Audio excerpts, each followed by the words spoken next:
ka-friendship, today's video ay magluluto tayo ng cheesy banana cupcake. Okay, so sit back and relax and please enjoy watching this video until the end. Friendship, here are the ingredients. Meron tayo ditong 4 pieces na saging. Turdan yung ginamit ko.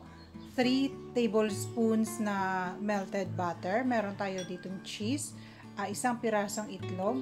1/2 tablespoon na salt.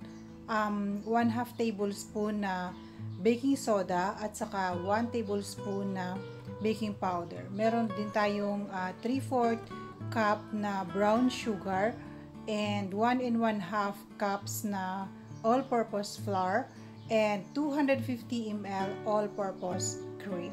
Okay ka-friendship, let's do the rock and roll. Okay, what we're going to do next is imimix natin yung ating mga dry ingredients. So, ayan. Isi-sieve natin. Unahin natin ang flour.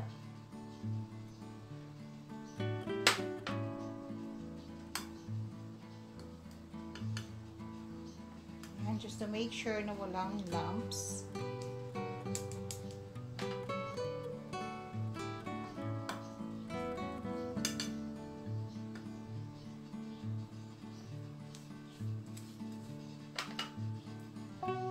Next, ang ating baking powder. Dagdag na rin natin yung ating baking soda.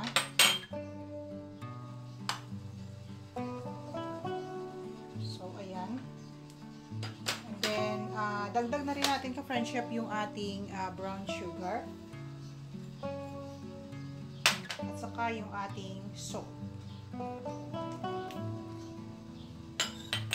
So, ayan. Mix lang natin very well ka-friendship.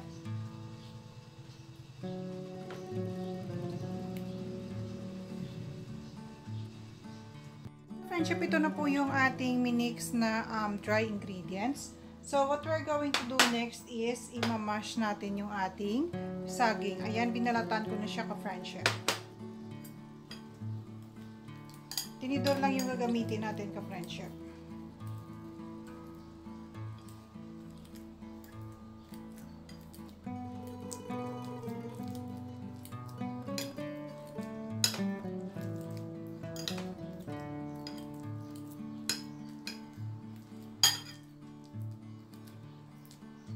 Ito na po yung minash natin na saging. So, set aside lang muna natin siya.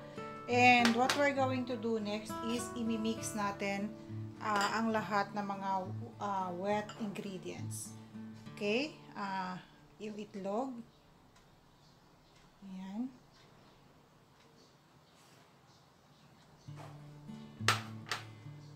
And then yung ating melted butter.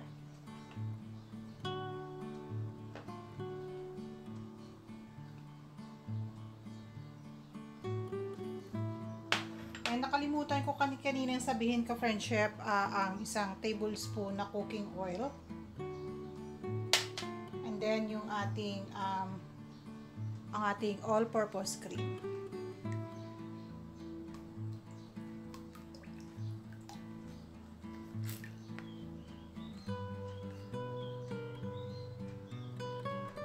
So, ayan. Mix lang natin very well ka-friendship.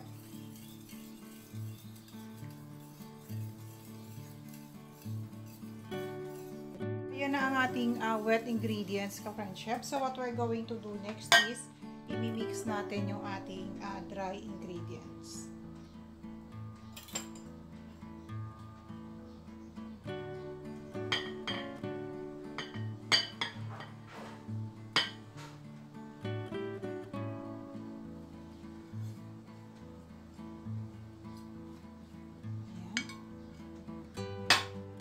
Dagdag na rin natin yung ating mashed bananas.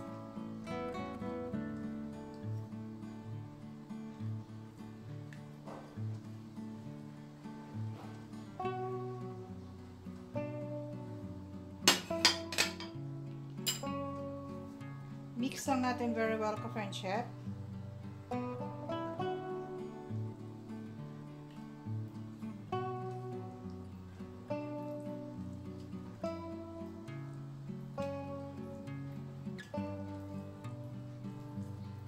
Make sure ka-friendship na huwag tayong overmix.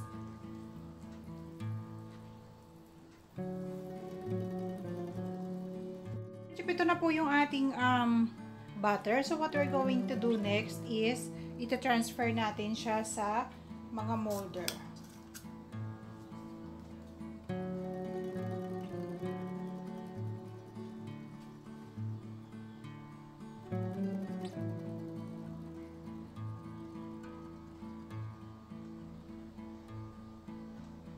Ayan, ka-friendship. And then, lagyan natin siya ng cheese sa gitna. Ayan. Gawa ulit tayo ng isa, ka-friendship.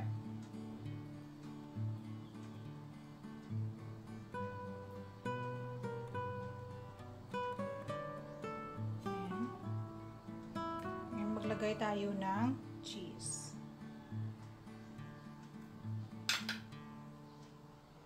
Isa pa, ka-friendship.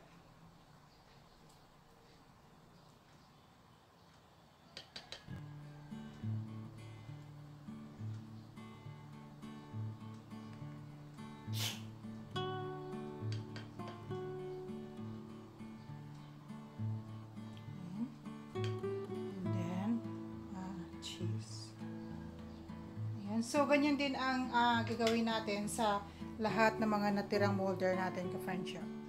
Friendship, meron na tayo dito kumukulong tubig sa ating steamer. So, what we're going to do next is isalansa natin isa-isa yung ating butter na nasa molder.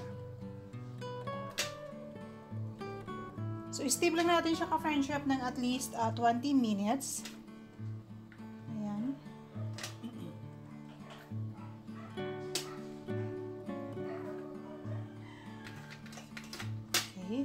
Balikan natin siya later, ka-friendship, and make sure na ang inyong takip ay mayroong cloth para yung moisture hindi pupunta sa ating cupcakes.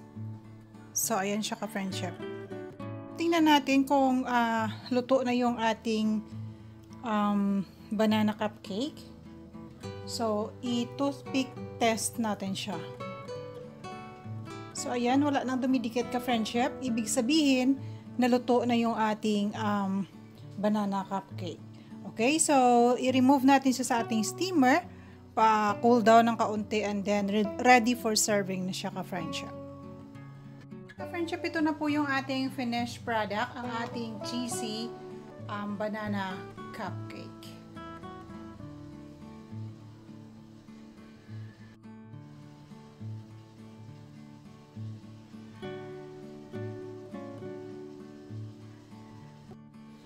Okay, ka-friendship, sana nagustuhan ninyo ang ating cheesy banana cupcake for today.